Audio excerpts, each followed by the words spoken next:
Being a fourth-generation realtor means getting straight-up advice from family members who have been there, done that. I'm Christina Pappas, Assistant District Sales Manager for the Kai's Company in Coral Gables. Let's take 5 minutes to talk about the lessons learned from my father, Mike Pappas. The Kai's Company was started in 1926 by Kenneth Kai's. My grandfather took over the company in 1969 and ran it until my father took control in 1992.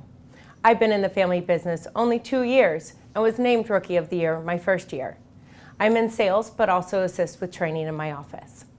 I go to my dad for advice frequently, and believe me, he has a lot of advice to give. The number one thing he taught me is that success is all about relationships. Never underestimate the person you're working with or the person you meet on the street. When I hear agents complaining about working with a cheap buyer, saying it's a waste of time, I remind them that they never know where that transaction will lead. My dad told me about a time he was working with a woman who was looking at $50,000 properties. He later found out that she was a doctor.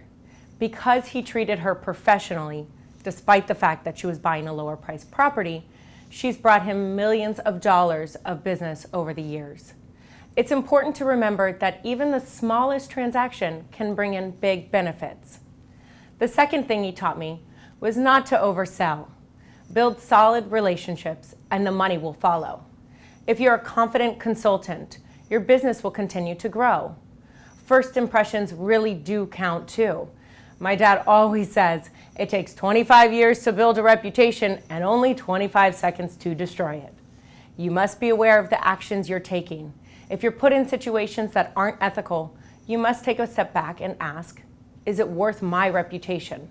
Possibly my career. My dad also taught me that the first offer is most likely the best. It took me some time to understand what he meant. I figured that most buyers initially put in a lowball offer, so it's best to wait for a realistic offer to come in and not counter a low offer. After letting some first offers go and not receiving any better buyers, I realized my dad was right. Any offer, no matter how low, shows that the buyer is eager. This customer is most likely to be responsive to counteroffers and negotiation. Finally, my father taught me to make sure you have everything you need for a successful appointment. He would ask, is your car cleaned and are you dressed for success? Is the listing package in the car? Did you do your research and prepare your comps? Just showing up isn't enough. You must be ready to wow customers. Always be on and on time. If this is your career and you love what you do, you must know it like the back of your hand.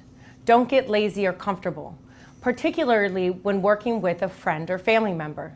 Remember, these people will end up being your best billboard.